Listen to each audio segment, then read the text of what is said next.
La zakat elle-même, c'est le troisième pilier de l'islam, une obligation extrêmement importante pour tout musulman. Malheureusement, il y a énormément de musulmans qui ne la payent pas. Certains par avarice, et ceux-là seront très lourdement jugés le jour du jugement. D'autres parce qu'ils ne connaissent pas les règles et ne savent pas comment la payer. Pour cela, j'ai créé un outil qui vous permettra de calculer automatiquement votre zakat après avoir compris comment la payer, sur quoi la payer et à qui la donner. En quelques secondes, vous pourrez calculer votre zakat et savoir combien vous devez. Avant ça, on va reprendre les règles principales de Zakat El-Ved. Ce guide, c'est un guide volontairement simplifié où j'ai simplifié et vulgarisé certaines divergences juridiques pour rendre la zakat accessible au plus grand nombre. Commençons. La zakat elle-même, c'est un des piliers de l'islam, comme la shahada, la prière, le jeûne du ramadan ou le pèlerinage.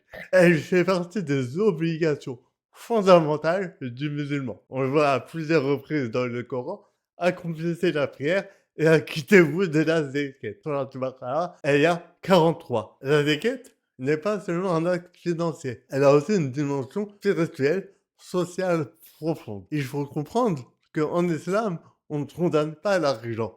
Au contraire, l'argent peut être un bien pour le musulman s'il est utilisé correctement. Par exemple, il y a un hadith du prophète qui dit quel excellent bien que la richesse pour l'homme pieux. Donc, en soi, la richesse peut être bénéfique. Par contre, l'argent peut aussi être un danger lorsqu'il prend une place excessive dans le cœur, et c'est là que la zakat joue un rôle essentiel. Premièrement, elle purifie la richesse. C'est-à-dire que si, par exemple, on a des revenus impurs, sans s'en rendre compte, la zakat vient purifier la richesse. Elle purifie notre âme de différents maux, l'avarice, l'égoïsme, etc.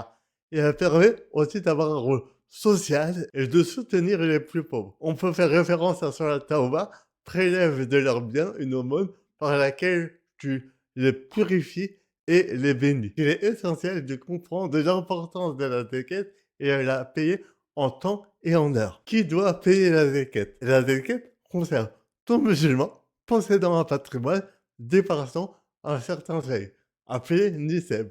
Ça, on verra juste après les deux règles du Niseb et du Haoul. Cette obligation, elle s'applique aux hommes, aux enfants et aux personnes n'ayant pas leur capacité mentale. Et ça, c'est très important. Contrairement à la prière ou au jeûne, la zakat est liée à la richesse et non à la capacité physique ou mentale. Chaque personne doit payer sa propre zakat. Comprenons bien que, par exemple, une personne déficiente mentale qui a une maladie, elle ne priera pas, elle ne jeûnera pas, elle ne sera pas obligée d'effectuer le hajj. Par contre, son tuteur devra sortir la zakat pour lui si elle a sa propre fortune, comme par exemple un héritage. Ensuite, l'épouse paye sa propre zakat. Le mari est le responsable du foyer. Par contre, sur le sujet de la zakat, c'est à l'épouse de sortir sa propre zakat sur sa propre richesse. Donc, si l'épouse a les critères qui fait qu'elle est zakatable,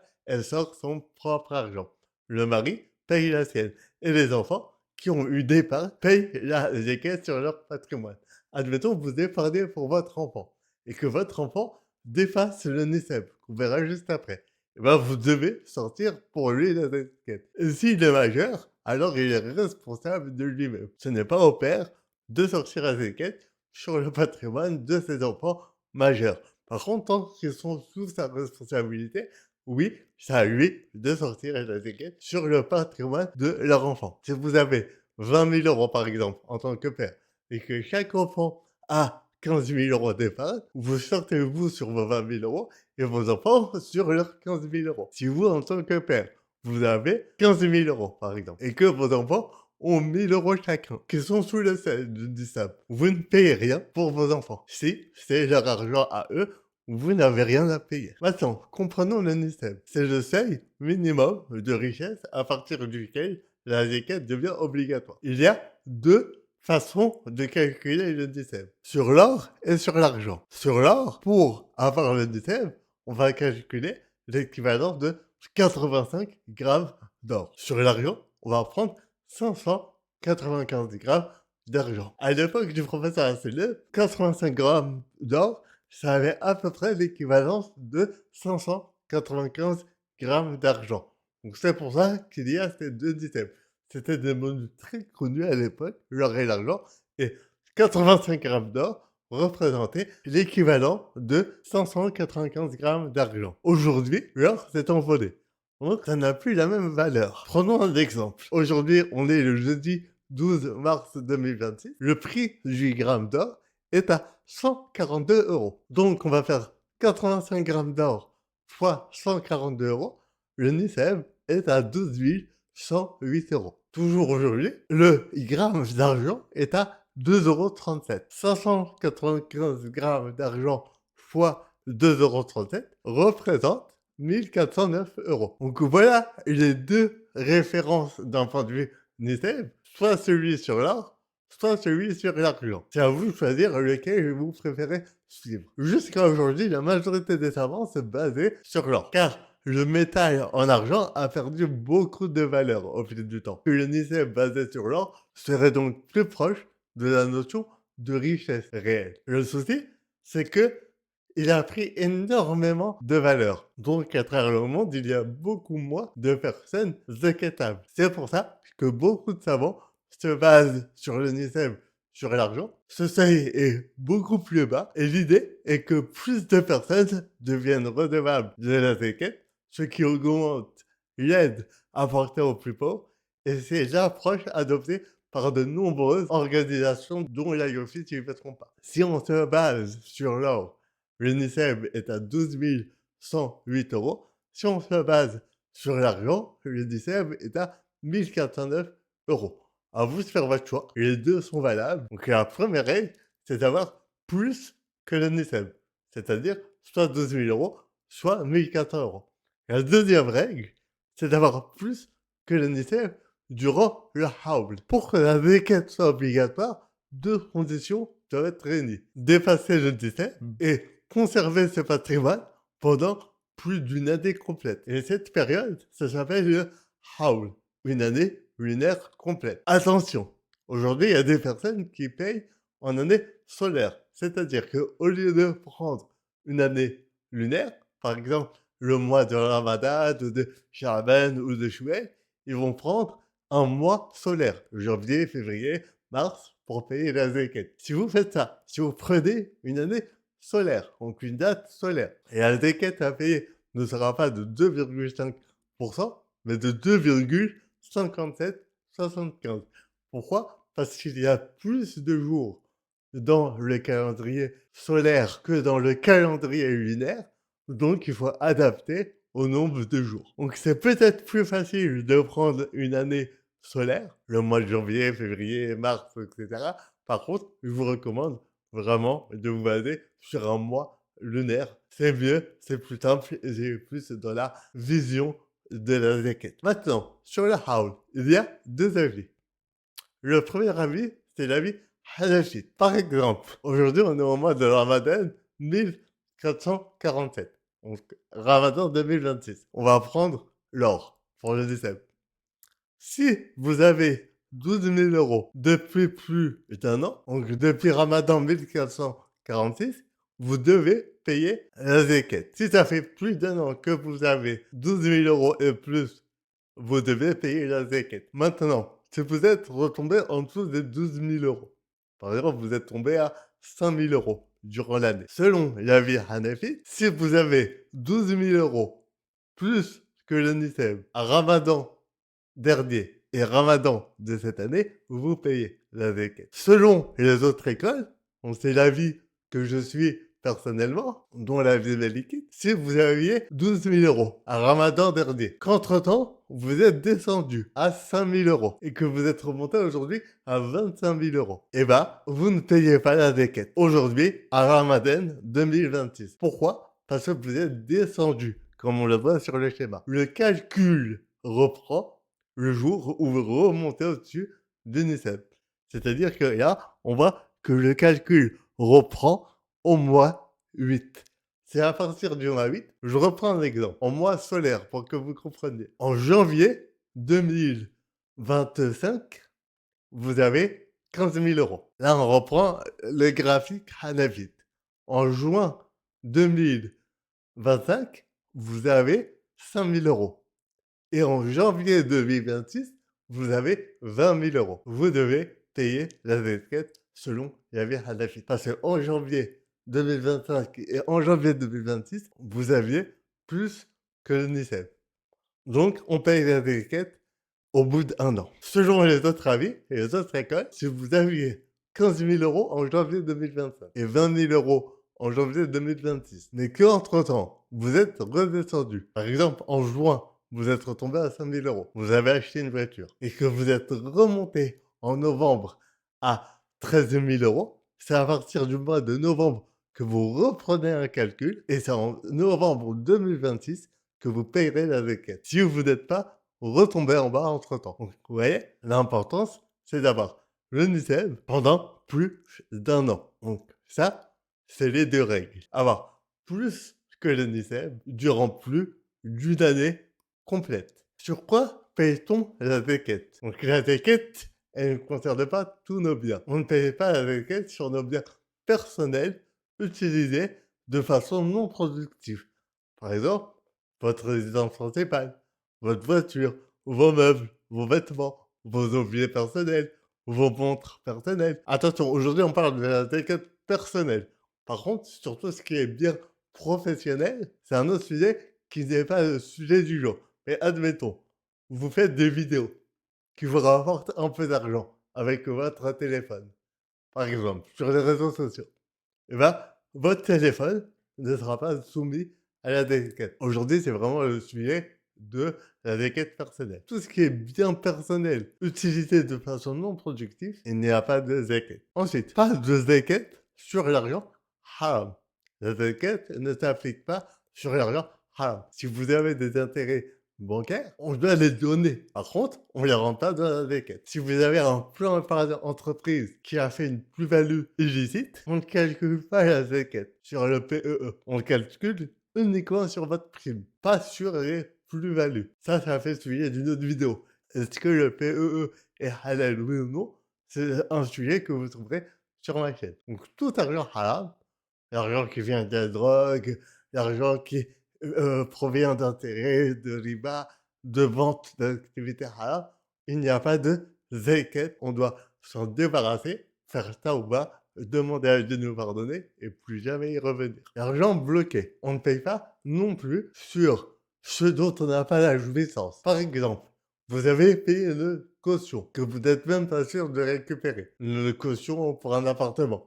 On ne paye pas la zakat. Vous avez un PERCO ouvert à votre nom. Un PR collectif ouvert à votre nom. Sans votre gré. On vous a rien demandé. Alors, on ne paye pas la zakat. Par contre, si ça a été bloqué volontairement pour un avantage fiscal, par exemple le PER ou le PE bloqué sur 5 ans, là, on paye la zakat. Même si vous n'avez pas accès à votre argent, c'est vous qui avez décidé de bloquer cet argent, donc on paye la zakat dessus. Maintenant, on va prendre quels sont les biens soumis à la zakat. Je vais parler des plus courants. Donc, si vous avez des questions spécifiques, vous pouvez commenter sous la vidéo ou m'envoyer un message sur LinkedIn. Et si vous êtes un professionnel, un entrepreneur qui voulait payer la zakat professionnelle, parce que la zakat des entreprises est spécifique, envoyez-moi un message également pour qu'on vous accompagne à payer au mieux. Tout entrepreneur, que ce soit vous ou dans votre entourage, il faut sensibiliser les gens à payer la zakat sur les entreprises. Ça peut être un restaurant, une boîte dans le BTP, un service de consulting, etc. Reprenons avec les biens principaux soumis à la zakat. Argent liquide et compte bancaire, on paye. Ça peut être un compte, ça peut être un livret, même si les livrets, vous devez les fermer immédiatement. Compte à l'étranger, par exemple au Maroc, en Mali, en Turquie, etc. Les comptes sur les différentes plateformes de trading, par exemple, on peut investir sur des crypto-monnaies, par exemple, ou sur des ETF en bourse. Et parfois, avant d'investir, il y a une partie espèce. Et on peut laisser de l'argent dessus. Bah, tout ça, on va payer la zakat. Argent liquide également. Si vous avez d'argent liquide chez vous, on paye la déquête et on paye à 100%. Vous allez comprendre après pourquoi il y a écrit 100%. C'est-à-dire vous avez 10 000 €, on paye sur 10 000 €. Les crypto-monnaies, c'est pareil. On paye à 100%. Vous avez 10 000 € en crypto-monnaie, on paye sur 10 000 €. L'or, si vous avez de l'or d'investissement, alors on paye sur 100%. Par contre, pour les bijoux de la femme, il y a différents avis. L'avis hanafite dit que les bijoux portés par les femmes sont soumis à la ticket.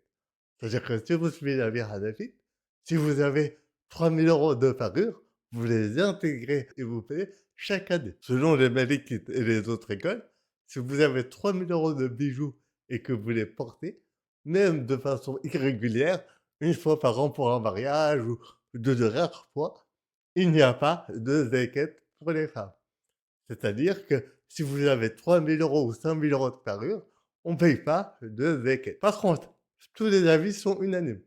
À partir du moment où vous avez une intention que les bijoux sont détenus comme réserve de valeur, et ça, il y en a. Par exemple, ma mère, elle avait des bijoux. Elle achetait des bijoux pour les porter. Donc, il n'y avait pas de zakat. Un jour, elle s'est dit, si jamais je vais aller au Hajj, il faut que je les vende. Et ben, ce jour-là, elle a dû payer la zakat dessus chaque année. Pourquoi? Parce que c'est devenu, ce jour-là, une réserve de valeur. Il y a beaucoup de femmes qui disent, j'achète de l'or, et s'il m'arrive un imprévu, je le vends. Et bien à partir de ce moment-là, on paye la zakat chaque année. Par contre, si c'est des bijoux portés, même de façon très rare, pas de zakat. Des actions en bourse, si c'est pour faire du trading court terme, on achète, on revend rapidement. On paye la zakat à 100% dessus. Maintenant, si c'est des achats d'actions ou d'ETF halal qui sont détenus pour l'investissement long terme, ce que je recommande au fur et à mesure de mes vidéos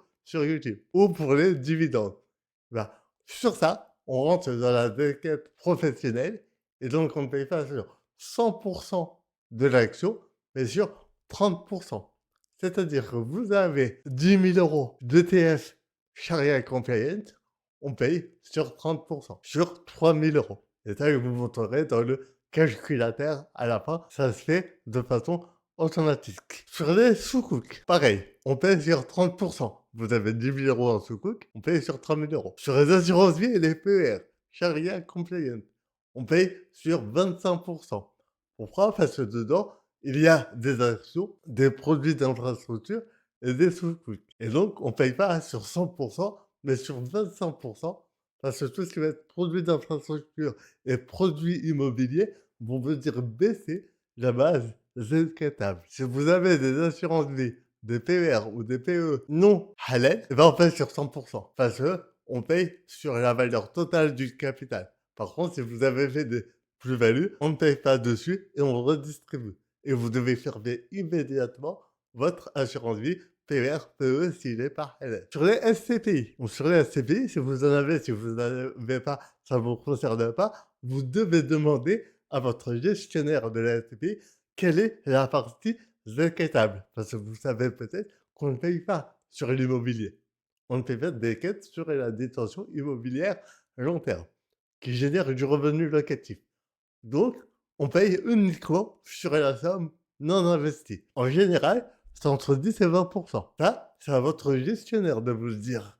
Si vous ne savez pas, on paye sur 100% par sécurité. Donc ça, c'est mon avis à moi. Mais normalement, vous devez demander à votre gestionnaire quelle est la partie zakatable. Sur les biens commerciaux qui vont être utilisés pour être revendus, voitures, appartements, montres, etc. On paye sur 100%. Donc si vous faites, par exemple, de l'achat-revente, de montres, de voitures, même si c'est pas à une fin, professionnelle, mais juste comme ça. Vous avez dit: «Il y a une opportunité, j'achète une montre pour la revendre ou une voiture pour la revendre». Vous devez payer la zakat sur ce bien-là. Sur l'immobilier, tout ce qui est générateur de revenus, ça peut être l'immobilier ou une voiture qui est utilisée pour être louée, on paye pas la zakat. Avec les applications, il y a un nouveau business model de plus en plus connu. Louer sa voiture à la journée. Et certains achètent des voitures pour les louer. Bah là, on paye sur les revenus. pas sur la voiture. Comme un appartement, si vous avez 2, 3, 4 appartements, eh ben, on ne paye pas sur les appartements, sur la valeur des appartements. Par contre, on paye sur les revenus générés. En général, les revenus générés tomberont dans vos liquidités. Donc vous payerez à ce niveau-là. Mais ça, encore une fois, il va y avoir un calculateur pour tout ça. On paye uniquement sur les loyers. Donc voilà sur quoi on paye et quel pourcentage on paye, même si encore une fois, vous aurez un outil automatisé. Maintenant, sur les dettes, si on vous doit cet argent et vous êtes sûr de le récupérer, eh ben, vous devez inclure ça dans votre déquête. Vous avez prêté 10 000 € à un frère, eh ben, le jour où vous payez la déquête, vous incluez 10 000 € dans votre déquête. Si vous pensez que vous allez jamais les récupérer. Par exemple, vous dites: «Ce frère, il répond pas, il a pas de travail, il a pas de revenus, ça y est, mon argent, il a disparu».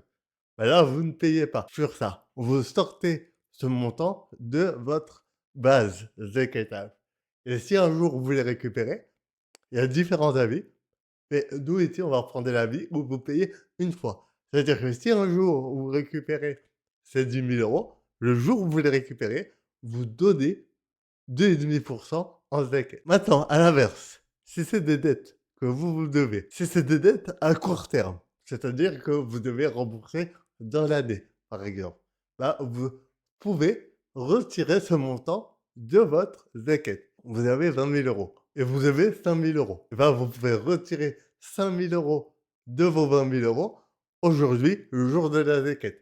Même si vous n'avez pas donné ces 5 000 € encore, vous les devez, c'est pas à vous, on vous les retirer de votre zéké. Par contre, sur les dettes long terme, par exemple sur un financement Moulabara ou sur une dette à votre famille, vous avez emprunté 100 000 € à votre famille et vous les remboursez sur 10 ans. Cette année, vous pouvez retirer 10 000 € de votre zéké. Pourquoi? Parce que c'est une année de dette. C'est-à-dire que vous allez rembourser par exemple 800 € par mois. Bah, si aujourd'hui c'est le jour de la déquête, vous pouvez retirer une année de dette. C'est pareil pour la Moulabara. Pour toutes ces dettes court terme que vous devez, bah, cet argent-là, vous pouvez la sortir en entier. C'est pour ça que c'est important de noter les dettes. En islam, si vous avez des dettes, même envers votre frère, votre sœur, votre père, un ami, notez-le par écrit, mettez un échéancier et ayez 2 témoins. C'est important d'avoir une reconnaissance des dettes parce que si vous arrive quelque chose, on le verra après, c'est important d'avoir une trace. En résumé, la déquête, c'est actif zékatable plus créance, ce qu'on vous doit, moins vos dettes. Et sur ça, vous payez.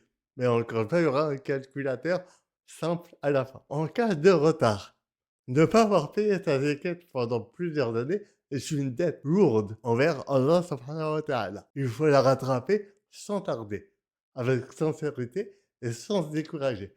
Comment vous faites? Par exemple, vous n'avez pas payé la zakat pendant 10 ans. Vous devez faire au mieux. Soit vous retrouvez vos relevés bancaires et vous regardez combien vous aviez chaque année et vous payez la zakat sur chaque année. Si vous aviez plus que l'INSEE. Ça, vous pouvez retrouver sur des données historiques. Vous retrouvez le prix de l'or chaque année, vous regardez vous aviez combien chaque année, vous regardez si vous étiez au-dessus du NICEM et vous payez. Vous devez retrouver vos relevés bancaires, estimés par prudence et les montants exacts. C'est inconnu. C'est inconnu. Par exemple, vous n'avez pas d'informations sur votre épargne sur la dernière année, vous retrouvez aucun relevé, vous n'avez accès à aucun compte bancaire, vous devez faire un effort honnête, parce que c'est une dette envers Allah, d'estimer vous aviez combien chaque année et retirer 2,5% si vous étiez au-dessus du NICEP. Si la somme, elle est trop importante pour payer en une fois, par exemple, vous deviez 3 000 € et que vous n'avez pas ces 3 000 € aujourd'hui, eh ben, il est permis d'échelonner le paiement sur plusieurs mois ou plusieurs années, à condition d'avoir l'intention ferme de tout régler au plus vite. Gardez en tête que le retard ne supprime pas la dette, il n'y a pas de prescription en matière de zakat. Vous l'avez avec les impôts, c'est 5 ans ou 10 ans, si je ne me trompe pas. Et justement, en cas de décès, si une personne décède alors qu'elle n'a pas payé sa zakat, cette dette subsiste. Elle l'aura jusqu'au jour du jugement. Donc la zakat non payée fait partie des droits d'Allah et prime sur l'héritage. C'est-à-dire que si la personne a laissé un héritage, on doit retirer la zakat de cet héritage immédiatement et payer la zakat. Si la personne n'a rien laissé en héritage, ses enfants ou ses proches peuvent payer la zakat pour lui. Ce n'est pas une obligation, donc sachez-le. Par contre, le mieux c'est de le faire. Comme ça, vous savez que vos parents, votre frère, vos sœurs, peu importe, n'auront pas de dette auprès d'Allah subhanahu wa ta'ala. Et ces dettes, ça peut être aussi des dettes envers des amis, des proches. La dette est hyper importante en islam. Donc si vous pouvez rembourser les dettes, dont la zakat de vos proches décédés, qu'Allah leur fasse miséricorde, faites-le. Et c'est pour ça, très important, conseil pratique, notez un registre annuel de vos zakat payées et de vos dettes. Notez, noir sur blanc, votre patrimoine, votre zakat, est-ce qu'elle a été payée, oui ou non, vos dettes, à qui, combien, quel échéancier, et laissez-le à un proche de confiance ou à des proches de confiance, c'est essentiel. Le professeur Taylor a dit ne passez pas de nuit sans testament. Et bien, dans le testament, c'est important d'avoir toutes ces informations. Maintenant, qui sont les bénéficiaires? Ils sont écrits dans Salat Tauba. Les aumônes sont destinées aux pauvres, aux indigents, à ceux qui travaillent, on sait qu'ils travaillent pour la déquête, à ceux dont les cœurs sont à gagner, à l'affranchissement des jougs, des esclaves, aux endettés, à la cause d'Allah et aux voyageurs en détresse. Dans le lien que vous envoyez, vous pouvez lire le détail. Aujourd'hui, on va focus sur les deux premiers, les fuqara et les masakin. Les fuqara, c'est les personnes dont les revenus ne couvrent pas leurs besoins essentiels. Nourriture, logement, vêtements. C'est des gens qui travaillent, qui font des efforts, mais qui n'arrivent pas à couvrir leurs besoins. Les masakin, c'est des personnes encore plus prioritaires. C'est des gens peut-être dans la rue qui n'ont pas de quoi manger, se nourrir, se vêtir. Donc c'est là aussi, c'est une priorité de leur donner. Ensuite, il y a des personnes endettées, etc. Ça, vous pourrez aller voir. Mais les prioritaires, c'est vraiment Fuqara et Masakin. Maintenant, à qui donner en priorité? En priorité, donnez à vos proches. Si vous savez que dans vos proches, sœurs, oncles, tantes, etc., il y a des personnes dans le besoin, donnez-leur la zakat. Ensuite, toujours dans les proches, vos voisins, les gens du quartier, de la ville, de la communauté locale. Donc c'est à ceux-là que vous devez donner en priorité. Et si vous ne savez pas, alors à des associations fiables qui redistribuent la zakat ou la mosquée. Vous la donnez et ils redistribueront pour vous si vous ne connaissez personne. Par contre, à qui on ne peut pas la donner? À vos parents, vos grands-parents, donc vos ascendants directs, à vos descendants, enfants, petits-enfants, à votre épouse et aux personnes aidées qui n'en ont pas besoin. Pourquoi on ne peut pas donner à ses grands-parents, à ses parents, à ses enfants, à ses petits-enfants et à son épouse? Parce que, en fait, on a déjà des responsabilités auprès d'eux. En fait, on a des responsabilités financières. Et si ils sont dans le besoin, on a l'obligation de leur donner. Par contre, envers nos frères, nos oncles, nos tantes, ce n'est pas une obligation. C'est bien d'un point de vue religieux, d'un point de vue éthique, d'un point de vue social. Par contre, c'est pas une obligation. Vos enfants, vos parents, vos grands-parents et votre épouse, ils sont à votre charge. Donc voilà, on peut pas leur donner la zakat. Certaines petites erreurs fréquentes, la zakat, elle peut pas être déduite de la base des impôts. Si vous avez donné 2000 € d'impôts cette année, vous avez payé 2000 € d'impôts, on peut pas réduire la zakat de ces impôts. En gros, vous avez 2000 € d'impôts et 500 € de zakat. Vous dites non, ça y est, moi j'ai payé mes impôts. C'est fini. Non, c'est deux choses différentes. Surtout que les impôts vont pas forcément aux 8 catégories. Dedans, ça peut aller pour faire des routes, pour faire des hôpitaux, pour faire des choses comme ça. Ça rentre pas dans les critères de base, sachant que la zakat doit donner à des musulmans, contrairement à l'aumône. L'aumône, elle est ouverte à toutes et à tous. Deuxièmement, les sadaqas volontaires ne remplacent pas la zakat. Si cette année, vous avez donné, je sais pas moi, 800 € fisabilillah en sadaqa, ce n'est pas une zakat. Vous pouvez pas la déduire de la zakat. Payez uniquement au mois de Ramadan. C'est aussi une erreur. Si votre haoul démarre à Rajab, vous devez payer un an après, à Rajab. Si ça démarre à Dhul Qa'da, vous devez payer un an après. C'est pas forcément pendant le ramadan. C'est un an après avoir dépassé le 17. Respirez volontairement son patrimoine avant de payer la déquête. Vous avez, je sais pas moi, 30 000 euros. Et 2 jours avant de payer la déquête, vous achetez volontairement une chose imprévue. Une voiture ou un investissement. Pour l'intention de payer moins. Donc ça, c'est pas autorisé d'essayer de jouer avec Allah pour payer moins. Et oublier de rattraper les années non payées. Ça, c'est aussi une erreur. Donc, si on n'a pas fait les années précédentes, on se met à jour. Maintenant, comment on fait pour utiliser le calculateur? Très simple. On va cliquer sur accéder au calculateur. La première règle, c'est une simple. Je vous ai dit. Vous allez décider, est-ce que vous voulez vous baser sur l'or ou l'argent? Et là, c'est à vous de voir. Et l'argent, c'est une table le plus bas. Plus de personnes deviennent redevables de la déquête et ça permet d'aider plus de pauvres. L'or, c'est historiquement la vie majoritaire, donc à vous de voir. Partons sur l'argent aujourd'hui. Donc l'argent, aujourd'hui, on voit que au taux du jour, il est à 2,35 €. Le NICEB, sur l'argent, il est à 1400 €. Si on regarde sur l'or, il est à 12 000 €. Pourquoi? Parce que là, en temps réel, il est à 142 €. Bon, restons sur l'or. Le NICEB, sur l'or, il est à 12 000 €. Vous allez devoir répondre à des questions. Est-ce que vous êtes au-dessus ou pas de 12 000 €? Oui. Prenons le principe de oui. Est-ce que ça fait plus de 12 mois que vous êtes au-dessus? Oui. Et bah là, vous allez devoir payer la déquête. Par contre, si on avait changé la réponse, par exemple, on reste sur l'art et on dit non, dont je n'ai pas plus que le NICEB. Et non, ça ne fait pas un an. Bah là, vous aurez rien payé.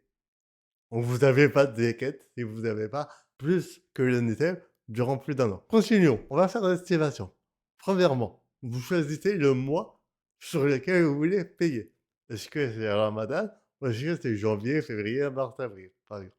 Prenons le mois lunaire aujourd'hui. Vous remplissez tout en fonction de ce qu'on a dit. Par exemple, montant en cash, vous avez 22 000 €, par exemple. Sur argent liquide, compte bancaire, différents livrets, etc. L'or d'investissement. Vous savez pas, vous avez combien en grammes? Donc on va mettre une valeur. Vous avez 3 000 € d'or. De petits lingotins ou de pièces Napoléon. Bijoux en or. Vous avez 6 000 €. Par contre, vous êtes une femme et c'est vos bijoux portés. Et ben vous le rentrez. Vous voyez, les bijoux portés à usage personnel ne sont pas intégrés. Par contre, si vous êtes hanafite, vous devez les intégrer. Moi, aujourd'hui, dans ce calculateur, j'ai suivi l'avis de mes liquides et je les sors. L'argent prêté. Admettons, vous avez prêté 3 000 € que vous êtes sûr de récupérer. Les dettes, vous devez, sur cette année, n'oubliez pas, c'est des dettes. Si c'est des dettes à long terme, vous sortez que une année. Donc, admettons, vous n'avez aucune dette long terme et vous avez 1 000 € que vous devez à un frère. Vous les mettez. Instruction et bourse, halal, bien évidemment. Vous mettez 3 000 €. Crypto-monnaie, par exemple, vous avez 5 000 € en crypto-monnaie. SCPI, vous avez 16 000 €. Et vous savez que il y a 10% de base zakatable. Pourquoi? Parce que, comme on l'a dit dans la présentation juste avant, votre conseiller vous a dit le montant non investi représente 10%. Assurance vie, hop, vous avez 5 000 €. Et c'est une assurance vie parallèle encore, par exemple. Qu'Allah vous en préserve. Le mieux, c'est d'avoir une assurance vie halal. Si ce n'est pas le cas, n'hésitez pas à prendre rendez-vous. On pourra vous accompagner sur votre stratégie d'investissement également. PER, vous avez un PER en entreprise. Vous avez 7 000 €. Par contre, il n'est pas halal. C'est celui de votre entreprise. On le fait. Donc, vous avez 8 000 € sur un PE. Hop. Et dans l'immobilier, vous n'en avez pas. Et bien là, vous voyez que vous avez 1 362 € de zakat à payer. Et là, c'est détaillé. On a pris 900 € en bourse sur les 3 000 €. On a pris 1 500 € sur la SCPI, 10%.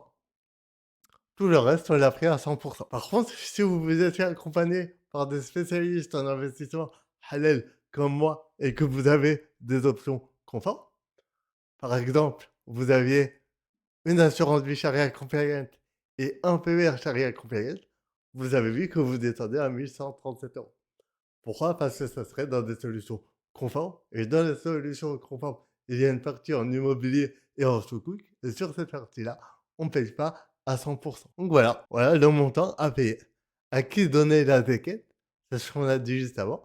Aux pauvres nécessités, aux collecteurs de zéquette, ainsi de suite. Donc prenez en priorité votre entourage, sauf épouse, parents, enfants, grands-parents. Et si vous ne savez pas à qui donner dans votre entourage, dans votre famille, dans vos amis, dans les amis des amis, eh ben, j'ai mis certaines associations qui me paraissent fiables. Par exemple, vous allez sur Bandy Street. Dans Bandy Street, vous allez choisir l'option Zeket LML. Donc, prenez pas un autre dos, donc par exemple village ou orphelin, allez vraiment dans Zeket LML, et là, vous versez votre Zeket.